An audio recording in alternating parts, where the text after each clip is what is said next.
Hello students, welcome to Avengers academy. আজ আমরা voice চেঞ্জের লাস্ট পার্ট নিয়ে আলোচনা করব। লাস্ট পার্ট মানে আমরা ভয়েস চেঞ্জের এর আগে দুটো ভিডিও কভার করেছিলাম এবং সেই দুটো ভিডিওতে আমরা ভয়েস চেঞ্জের অনেক অংশ নিয়ে আলোচনা করেছি। তোমরা যারা ভয়েস চেঞ্জের প্রথম দুটো ভিডিও দেখোনি, তোমরা প্রথম দুটো ভিডিও অবশ্যই দেখে নিও, তাহলে তোমাদের এই পার্টটা বুঝতে কিন্তু অনেকটা সুবিধা হবে।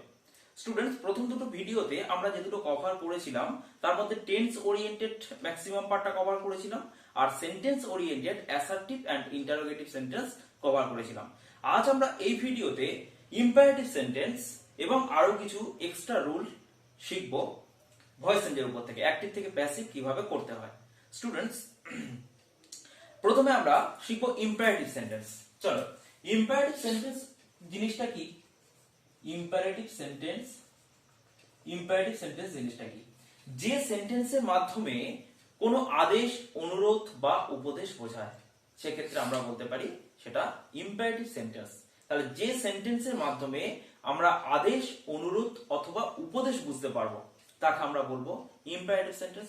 স্টুডেন্টস, যে তিনটে কথা আমি এখানে বললাম, আদেশ, উপদেশ আর অনুরোধ, এই কথাগুলো সেন্টেন্সের মধ্যে কেমন ভাবে তুমি বুঝবে সেটা দেখো। ফার্স্ট আমি যেটা করছি সেটা আদেশমূলক বাক্য, যেটা ইম্পারেটিভ সেন্টেন্স। একটা আদেশমূলক বাক্য আমি কিরকম ভাবে লিখতে পারি? ধরো তোমাকে এরকম দেওয়া আছে, shut the door, open the window, do the work. দেখো, এই প্রত্যেকটা কথার মাধ্যমে, প্রত্যেকটা সেন্টেন্সের মাধ্যমে আমরা বুঝতে পারছি বাক্যটাতে আদেশ করা হচ্ছে। মানে কাজটাকে করতে বলার ডিরেকশন দেওয়া হচ্ছে। স্টুডেন্টস, এই সমস্ত বাক্যগুলো যখন দেখবে, তোমরা হঠাৎ করে একটা কোশ্চেন আমাকে করতেই পারো যে স্যার আমি পড়ে বুঝতে পারছি না এটা কি ইম্পারেটিভ সেন্টেন্স। হয়তো পড়ে তোমাদের মানেটা ক্লিয়ার হচ্ছে না, অর্থটা ক্লিয়ার হচ্ছে না, তখন তোমরা কিভাবে বুঝবে এটা ইম্পারেটিভ সেন্টেন্স? এই সমস্ত সেন্টেন্সের ক্ষেত্রে ম্যাক্সিমাম সময় কি হয় জানো তো, ভার্ব গুলো দেখো সামনে চলে আসে। একটা সেন্টেন্সে বাক্যে মানে সেন্টেন্সে প্রথমে আমার ভার্বটা দিয়ে দেয়। তাহলে এই যে সেন্টেন্স গুলো দেওয়া আছে, দেখো প্রত্যেকটা প্রথমে ভার্ব দিয়ে বাক্যটা শুরু হয়েছে। চলো, এই সমস্ত সেন্টেন্স গুলোর যদি আমরা ভয়েস চেঞ্জ করতে চাই, মানে অ্যাক্টিভ থেকে প্যাসিভে ট্রান্সফার করতে চাই, তাহলে আমাদের ম্যাক্সিমাম টাইম লেট দিয়ে করতে হয়। আমরা অন্যরকম ভাবেও কিন্তু করতে পারবো, কিন্তু লেট দিয়ে ফার্স্ট আমরা শিখছি। দেখো, ফার্স্ট আমাদের এটা প্যাসিভ ভয়েস করতে গেলে আমরা ফার্স্ট লেট বসিয়ে দেব, তারপর যে অবজেক্টটা দেওয়া আছে দ্য ডোর, সেটা লিখবো লেট দ্য ডোর। এখানে আরো একটা এক্সট্রা ওয়ার্ড তোমাদেরকে যুক্ত করতে হবে, সেটা হচ্ছে be. Let the door be, এই যে ভার্বটা দেওয়া আছে, এই ভার্বের ফার্স্ট পার্টিসিপল ফর্ম মানে থার্ড ফর্ম যেটা, তাহলে শার্ট, এটা থার্ড ফর্ম কি হবে? শার্ট, থার্ড ফর্ম শার্টি। তাহলে let the door be shut, হয়ে গেল ভয়েস চেঞ্জ। চলো, এটা কি হবে? Open the window. তাহলে কি হবে বলো? এটাও তো একটা ইম্পারেটিভ সেন্টেন্স। তাহলে এই সেন্টেন্সে ভয়েস চেঞ্জ করতে গেলে কি করতে হচ্ছে আমাদের? প্রথমে লেট দিয়ে শুরু করছি, লেট দ্য উইন্ডো বি, কথাটা এক্সট্রা যুক্ত করতে হচ্ছে। ওপেন এর থার্ড ফর্ম কি? ওপেনড, হয়ে গেল। লাস্ট ওয়ান দেখো, ডু দা ওয়ার্ক দেওয়া আছে, কাজটি করো। আমরা সিম্পল মানে কাজটি করো, একটা আদেশ দেওয়া হচ্ছে, কাজটি করো। তাহলে এইটাও আমরা ইম্পারেটিভ সেন্টেন্স, এবং ইম্পারেটিভ সেন্টেন্সের আদেশমূলক বাক্যের ক্ষেত্রে এটা আমরা কি করছি? লেট, এই যে অবজেক্টটা আছে সেটাকে বসিয়ে দিলাম, লেট দা ওয়ার্ক, একটা বি ওয়ার্ড যুক্ত করব, যে ভার্বটা দেওয়া আছে তার ফার্স্ট পার্টিসিপল ফর্মটা লিখব, লেট দা ওয়ার্ক বি ডান।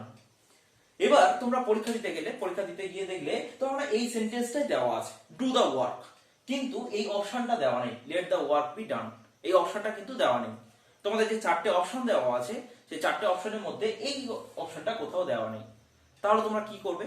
তার মানে এটা থেকে আমরা বুঝতে পারছি শুধুমাত্র এইটা দিয়ে ভয়েস চেঞ্জ করা যায় সেটা কিন্তু নয়, আমরা অন্য রকম ভাবে আরো করতে পারি এই ভয়েস চেঞ্জ গুলো। কেমন? এই আদেশমূলক বাক্য যখন বোঝাবে তখন কথা একটা যুক্ত করতে হবে, সেটা হচ্ছে ডিরেক্টেড, মানে ডিরেকশন দেওয়া, সেটাকে ডিরেক্টেড দিয়ে অপশন থাকতে পারে, বা আমরা জানি অর্ডার মানেও কিন্তু আদেশ করা, এবং সেটা অর্ডার এরকম ভাবে ফর্মে থাকতে পারে। চলো, এইটার ভয়েস চেঞ্জ আমরা কিভাবে করতে পারবো? দেখো, ডু দা ওয়ার্ক, তাহলে এটাকে আমরা বলতে পারি ইউ আর ডিরেক্টেড এই ওয়ার্ডটা শুধু যুক্ত করলে ইউ আর ডিরেক্টেড যেমন আছে তেমন বসিয়ে দাও, do the work. You are directed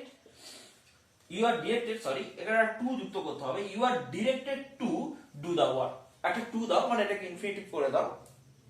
you are directed to do the work, ব্যাস হয়ে গেল। চলো এটাকে যদি এই যে ডিরেক্টেড এর পরিবর্তে মানে in the place of directed তোমার থাকতে পারে অর্ডার কথাটাও বলতে পারে, ইউ আর অর্ডার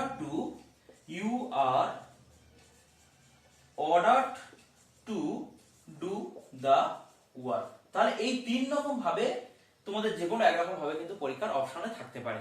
তাহলে আমরা কি রকম ভাবে করতে পারি, ইউ আর অর্ডার টু দিয়ে করতে পারি, ইউ আর ডিরেক্টেড টু দিয়ে করতে পারি, অথবা লেট দিয়েও কিন্তু ভয়েসেসটা করতে পারি। তোমরা বলো তো, যদি এই সেন্টেন্সটাকে এই ওপেন দা উইন্ডোকে আমরা যদি অর্ডার দিয়ে করতে চাই তাহলে কি করব, you are order to open the door যেমন আছে তেমন বসিয়ে দেবো, শুধুমাত্র ইউ আর অর্ডার টু বা ইউ আর ডিরেক্টেড টু এটা বসিয়ে দিলেই হয়ে যাচ্ছে। আশা করি বুঝতে পেরেছো।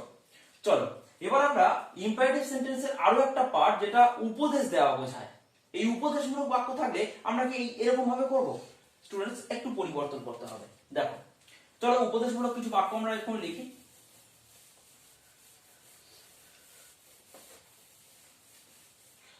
ধরো তোমাদের একটা বাক্য লেখা আছে, obey your teacher. Obey your teacher, দেখো তোমার শিক্ষককে মান্য করো। ওবে মানে কি মান্য করা, সম্মান করা।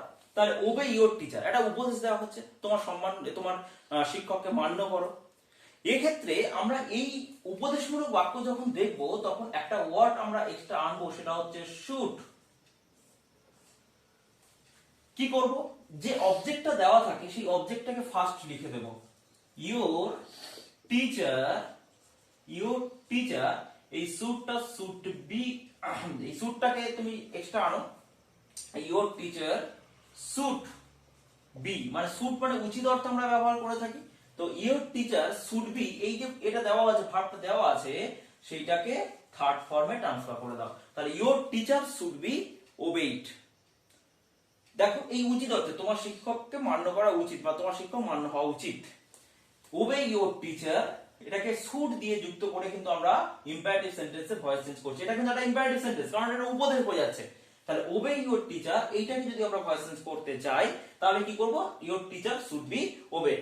তো স্টুডেন্টস আরো আমরা এক্সট্রা যদি উদাহরণ করতে চাই, চলো যদি বলা হয় প্লিজ যদি বলে keep your word, keep your word, তাহলে বলো এটা ভয়েস চেঞ্জ কি হবে।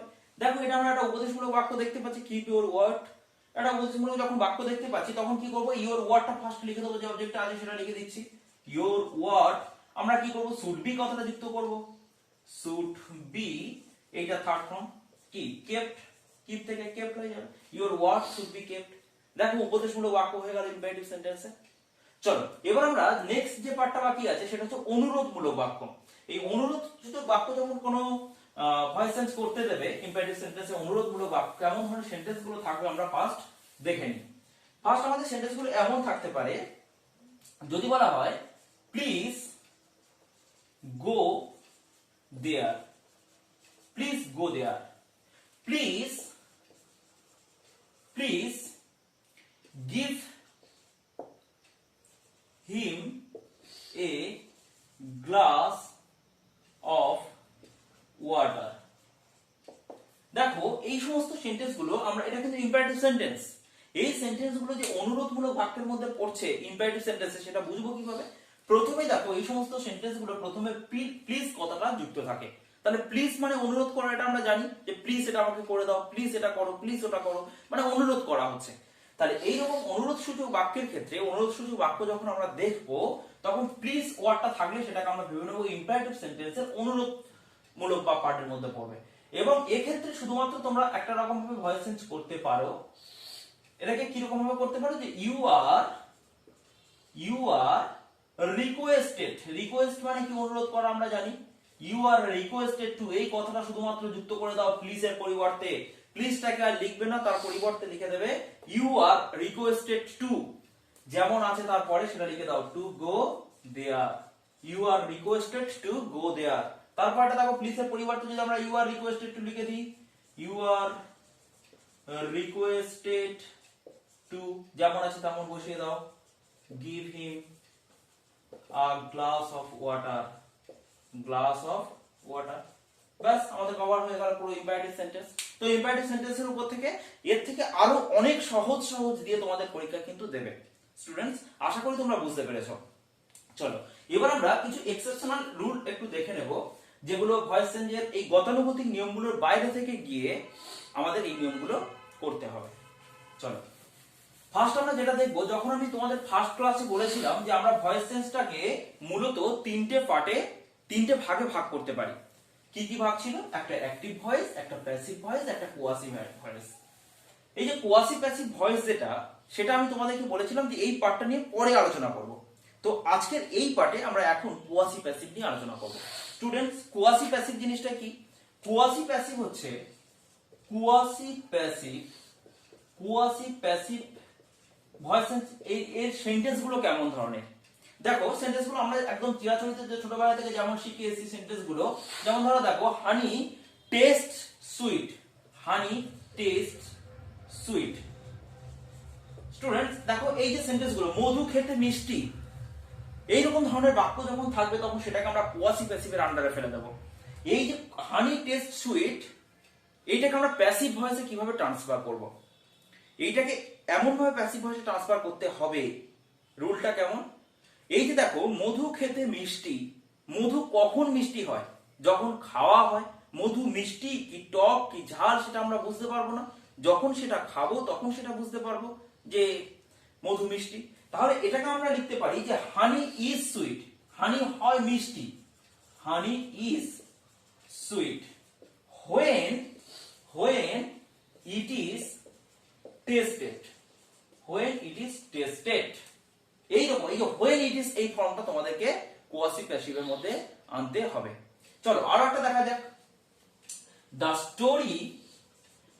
story reads funny, গল্পটি পড়তে মজার। তাহলে গল্পটি মজার কখন হবে? যখন সেটা পড়া হবে। তাহলে এটাকে আমরা লিখতে পারি the story is funny, the story is funny। এই যে when it is টার্মটাকে তোমাদের ইউজ করতে হবে। when it is reads এর থার্ড ফর্ম কি? রেড। বানানটা একই থাকে, শুধু প্রোনাউন্সটা আলাদা হয়ে যায়, রেড। আশা করি বুঝতে পেরেছো। এরকম এইগুলো হচ্ছে কোয়াসি প্যাসিভের আন্ডারে। চলো আমি একটা দিই, তোমরা বলো তো কি হবে। the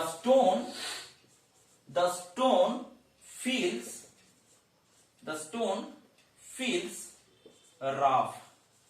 কি হবে বলো? যে পাথরটি খসখসে, পাথরটি খসখসে। তাহলে এই যে the stone feels rough, পাথরটি কখন খসখসে হবে? যখন পাথরটিকে আমরা ফিল করব তখন। তাহলে এটাকে কি করতে পারি দেখো, the stone is rough, the stone is rough when it is felt, when it is felt। দেখো আমাদের এটা করলেই বেরিয়ে আসছে। এইরকম ভাবে কিন্তু আমাদের কোয়াসি প্যাসিভের ভয়েস চেঞ্জ করতে হয়। চলো নেক্সট আমরা যেটা শিখবো সেটা হচ্ছে কমপ্লেক্স সেন্টেন্সের ভয়েস চেঞ্জ। কমপ্লেক্স সেন্টেন্সের ভয়েস চেঞ্জ আমরা কেমন ভাবে করব?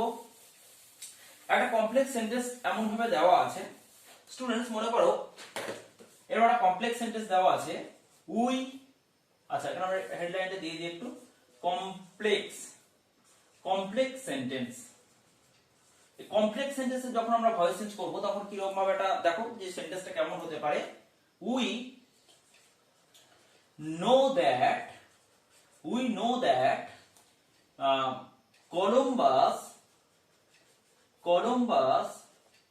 discovered America. আমরা জানি যে কলম্বাস আমেরিকা আবিষ্কার করেছিলেন। স্টুডেন্টস এই যে দ্যাট দিয়ে এটাকে দুটো সেন্টেন্সকে আলাদাভাবে যুক্ত করেছে, এটাকে আমরা যদি প্যাসিভ করতে চাই তাহলে আমাদেরকে কি করতে হবে? দেখো আমাদের যখন প্রথমে প্যাসিভ গুলো শিখেছিলাম আমাদের সাবজেক্ট ভার্ব অবজেক্টকে ফাইন্ড আউট করতে হতো। আমরা এখানে ক্ষেত্রে এই যে দ্যাট দিয়ে আলাদা সেন্টেন্স জোড়া আছে এই পার্টটাকে আমরা একটা আলাদা অবজেক্ট ধরে নেব। ফার্স্ট দেখো আমরা সাবজেক্ট এখান থেকে খুঁজে পেয়ে গেছি, নোটা ভার্ব খুঁজে পেয়ে গেছি, এবং এই যে টোটাল রিমেনিং যে পার্টটা আছে এইটাকে আমরা টোটালটা অবজেক্ট ধরবো এবং সেই অবজেক্টটা ইন্ডিকেট করব একটা ওয়ার্ড দ্বারা। সেটা কি? এই টোটালটাকে আমরা ইট দ্বারা ইন্ডিকেট করব। আমরা ইন্ট্রোডাক্টরি ইটের ব্যবহার করব, কিন্তু জিনিসটা আমি ইন্ট্রোডাক্টরি ইটের ব্যাপারের ভিতরে যাচ্ছি না, আমি এই টোটাল জিনিসটাকে ইট ধরে অবজেক্ট হিসাবে আমি টোটাল ভয়েস চেঞ্জটা কভার করছি। দেখো সাবজেক্ট ভার্ব অবজেক্ট, অবজেক্টটা আমরা ইট আছে ধরে নেব, উই নো ইট, এটা আমরা ভয়েস চেঞ্জ করতে পারবো, আমরা প্রথম ভিডিওগুলোতে এগুলো শিখেছি। তাহলে ফার্স্ট কি হবে, ইট যেহেতু প্রেজেন্ট টেন্স আছে বি ভার্বটা বসবে ইজ, ইট ইজ ভার্বের থার্ড ফর্ম বসাতে হবে, it is known by us. এই যে বাই কথাটা নো ভার্বের পরে কিন্তু বসে না স্টুডেন্টস, এই নিয়ে আমরা পরের একটা টপিক করব যে কোন কোন ভার্বের পরে বাই বসে না। আমি যখন প্রথমে তোমাদের ভিডিওগুলো পড়াতাম বলতাম বাইটা কিন্তু আমরা সবসময় বসাতে পারি না প্রিপোজিশন। তা এক্ষেত্রে নো ভার্বের পরে সবসময় কি বসে, এটা অ্যাপ্রোপ্রিয়েট একটা প্রিপোজিশন, নো ভার্বের পর সবসময় টু কথাটা বসে। So it is known to us, it is known to us. দেখো এইটুকু ভয়েস চেঞ্জ আমাদের কভার হয়ে গেল, কিন্তু অ্যাকচুয়ালি এটা তো ইট ছিল না, এটা আমরা ইট ধরে নিয়েছি। এখন সেই ইটটাকে ছেড়ে দাও, যেটা ধরে নিয়েছিলে ছেড়ে দাও। এবার ভেবে নাও যে এই দ্যাটটাকে বাদ দাও, দ্যাটটাকে এখানে লিখে দাও, ইট is known to us that, হয়ে গেল। তাহলে এই পার্টটুকু কলম্বাস ডিসকভার্ড আমেরিকা, এইটুকু এবার ভয়েস চেঞ্জ করো। দেখো আমেরিকা একটা অবজেক্ট আছে, দ্যাট আমেরিকা, এটা পাস্ট টেন্স আছে মানে কি লিখবো, was, America was discovered by Columbus, America was discovered by Columbus। দেখো it is known to us that America was discovered by Columbus, পুরো ভয়েস চেঞ্জ কভার হয়ে গেল। বুঝতে পেরেছো? চলো আরো একটা एग्जांपल যদি আমরা করি তাহলে তোমাদেরকে জিনিসটা কিন্তু আরো পরিষ্কার হয়ে যাবে। চলো we hope that, একটা example, we hope that we shall finish the work। এরপরে যদি আমি একটা যুক্ত যাই, we shall finish the work in time, লিখছি না, শুধু এইটুকু আমি দিচ্ছি। দেখো we hope that, আমরা আশা করি যে আমরা কাজটা শেষ করব। দেখো এখানে আমি কি বলেছিলাম যে দ্যাট পার্ট থেকে পুরোটাকে আমার ইট ধরে নিতে, তাহলে ইট ধরে নিলাম, তাহলে উই হোপ ইট। এবার এইটুকু ভয়েস চেঞ্জ করতে পারবো, করলে কি হবে, it is hoped by us, it is hoped by us that, বসিয়ে দিলাম। এবার we shall finish the work, এইটা ভয়েস চেঞ্জ করলে হয়ে যাবে। আমরা এটা একদম দেখো সিম্পল ফিউচার টেন্সে আছে, we shall finish the work, তাহলে এটাকে করব দ্যাট দ্য ওয়ার্ক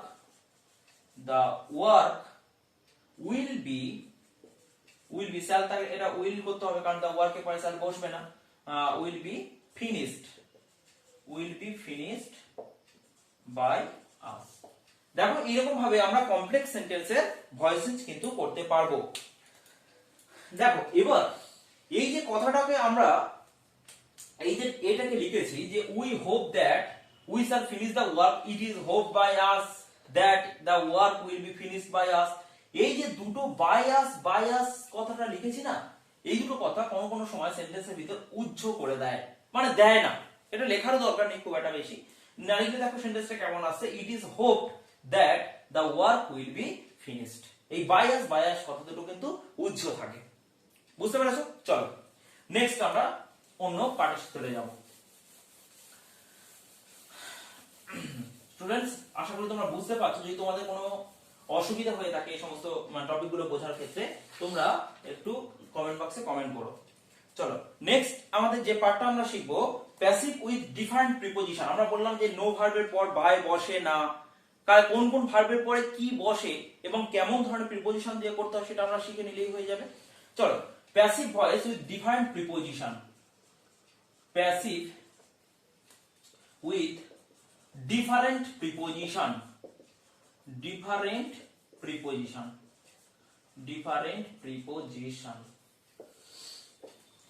আচ্ছা চলো একটা ফার্স্ট আমি যেটা বললাম দেখো নো ভার্বের পর, যেমন ধরো দেখো আই নো ইট, এটা আমরা এক্ষুনি করলাম কি নো ভার্বের পর টু বসে, so it is known to me. আমরা এই ভয়েস চেঞ্জ গুলো শিখেছি, সাবজেক্ট ভার্ব অবজেক্ট দিয়ে ভয়েস চেঞ্জ কিভাবে করতে হয় সেটা কিন্তু আমরা আগের ভিডিওগুলোতে শিখেছি। এখন শুধুমাত্র দেখলাম যে এই ভার্বের পর আমরা বাই ইউজ করলাম না, সেটা টু ব্যবহার করলাম। নো ভার্বের পর সবসময় টু ব্যবহার করা হয়। দেখো নেক্সট একটা ভার্ব আছে his conduct shocked me.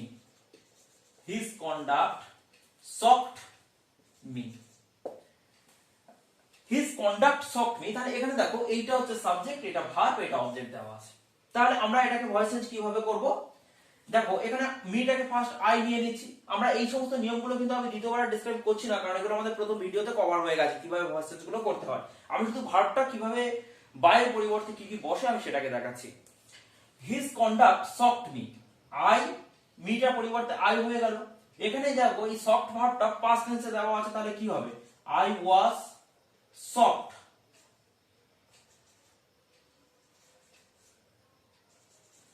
I was shocked।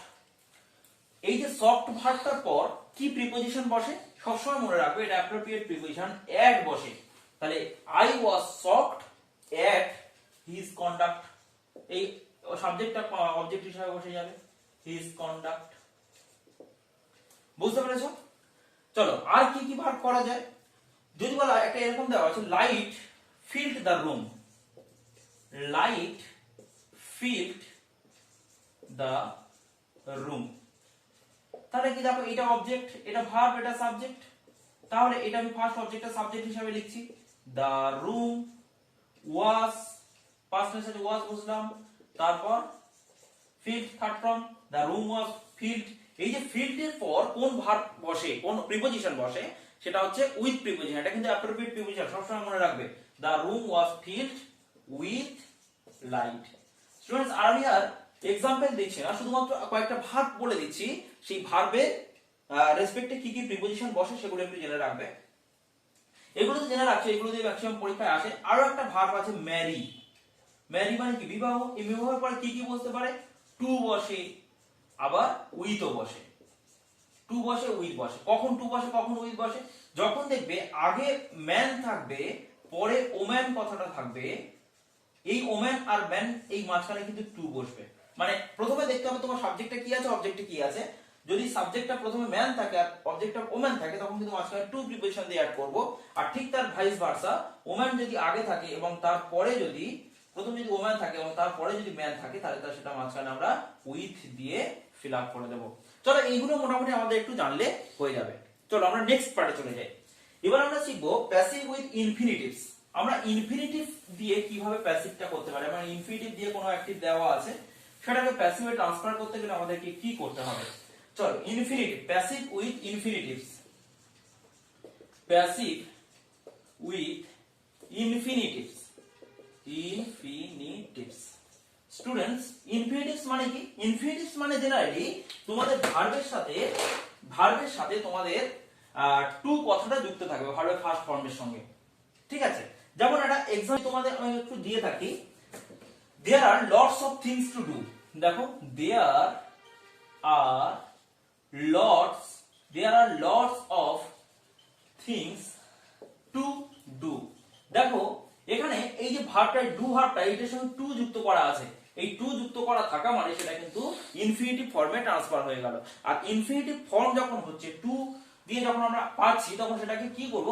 যেমন আছে তেমন লিখে দেব, there are lots of things, there are lots of things। এই টু ডুটা কি করব? টু বি দিয়ে এই ভার্বটা থার্ড ফর্ম করে দেব, টুর পরে একটা বি যুক্ত করব, করে থার্ড ফর্ম করে দেব। শুধু এইটুকু চেঞ্জ করলে তোমাদের ইনফিনিটিভের ভয়েস চেঞ্জ হয়ে যাচ্ছে। So there are lots of things to be done। তোমাদের যেটুকু চেঞ্জ করতে হচ্ছে ইনফিনিটিভ পজিশনটুকুতে চেঞ্জ করতে হচ্ছে। চলো আরো একটা एग्जांपल আমরা দেখে নিই। there are no time to lose, there are no time to lose, তাহলে দেখো এখানে টু লস যে কথাটা আছে, এইটুকু আমরা যেমন আছে তেমন লিখে দেব, there are no time। এই টু লসটা কি লিখবো? টু বি, এটা থার্ড ফর্ম হচ্ছে লস্ট, টু বি লস্ট। বাস এইটুকু কভার করলে আমাদের হয়ে যাচ্ছে। এবার আমরা নেক্সট আরো একটা एग्जांपल দেখে দেব। দেখো I am to make a telephone call, students এটা কিন্তু যেমন আছে প্রথম থেকে সেটা লিখবে না, কারণ এটা প্রথমে দেখো সাবজেক্ট আছে, পরে অবজেক্ট আছে, এটাকে কিন্তু তোমাদের একটু গুছিয়ে চেঞ্জ করে লিখতে হবে। ফার্স্ট তোমাদের এইটাকে তোমরা অবজেক্টটাকে সাবজেক্ট করো, তাহলে a telephone call telephone call এবার এরপরে কি বিভাগ বসাতে হবে একটা ইজ টেলিফোন কল ইজ এই টু মেটটা যে ইনফিনিটিভটা আছে এটাকে চেঞ্জ করো to be met by us sorry I আছে তাহলে বাই মি তাহলে telephone call is to be made by me দেখো ভয়েস চেঞ্জ হয়ে গেল তো এইরকম ভাবে আমরা ইনফিনিটিভস এর ভয়েস চেঞ্জ করতে পারি চলো এবার আমরা লাস্ট যেটা শিখবো একদম আমরা শেষ পর্যায়ে লাস্ট আমরা যেটা শিখবো সেটা হচ্ছে ডাবল অবজেক্ট দিয়ে যখন কোনো ভয়েস চেঞ্জ দেওয়া থাকবে মানে একটা সেন্টেন্সের ভিতরে যখন অবজেক্ট দুটো থাকবে তখন আমরা কি রকম ভাবে করব ডাবল অবজেক্ট দিয়ে আমরা কিরকম ভাবে ভয়েস চেঞ্জ করব তো স্টুডেন্টস এরকম ধরনের সেন্টেন্সে কেমন ভাবে থাকতে পারে যেমন ধর এরকম একটা থাকতে পারে the teacher gave me a pen দেখো এই সেন্টেন্সটার মধ্যে আমরা এইটা তো পাচ্ছি সাবজেক্ট এটা তো ভার্ব এটাও অবজেক্ট এটাও একটা অবজেক্ট তো ভয়েস চেঞ্জ কোনটা কিরকম হবে যখন ডাবল অবজেক্ট থাকবে তখন তোমরা যে কোনো একটাকে অবজেক্ট ধরে নাও আর বাকি যে অবজেক্টটা আছে সেটাকে বসিয়ে দাও সেম রেখে দাও দিয়ে ভয়েস চেঞ্জের রুলসে ফেলে দাও চলো ফার্স্ট যদি আমি এই অবজেক্টটা ধরে কাজ করি তাহলে মিটা সাবজেক্ট হিসেবে আই হয়ে যাচ্ছে পাস্ট ফর্ম আছে গেভটা তাহলে আই ওয়াজ ভার্বের থার্ড ফর্ম করব আই ওয়াজ গিভেন তারপর যে অবজেক্টটা আছে সেটাকে পুট করো I was given a pen by the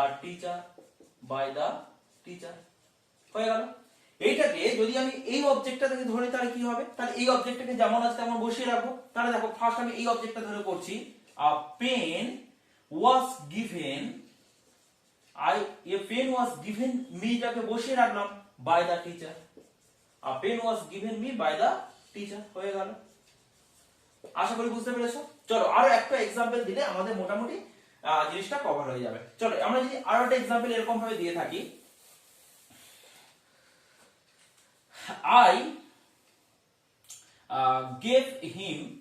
I gave him a book চলো এটার एग्जांपल দেখো এটা হচ্ছে সাবজেক্ট দেওয়া আছে এটা ভার্ব দেওয়া আছে এটা অবজেক্ট দেওয়া আছে এটাও একটা অবজেক্ট দেওয়া আছে তার ডাবল অবজেক্ট মানে তুমি যে কোনো একটা অবজেক্ট ধরে করতে পারো কিন্তু যে কোনো একটা অবজেক্ট এখানে যেহেতু তোমাদের কম্পিটিটিভ এক্সামে করার কোনো ব্যাপার নেই তোমাদের কোনটা কোন অবজেক্টটা ধরে করা আছে সেটা দিকে ফোকাস করতে হবে তো দেখবে তোমরা দুটো রকম ভাবে শিখে রাখো যে কোনো একটা অপশন দেখলেই তোমরা করতে পারছো তাহলে দেখো প্রথম যদি আমরা এই অবজেক্টটাকে ধরে করি তাহলে হিমটা অবজেক্টিভ ফর্মে হি হবে তাহলে হি এটা পাস্ট ফর্ম আছে ওয়াজ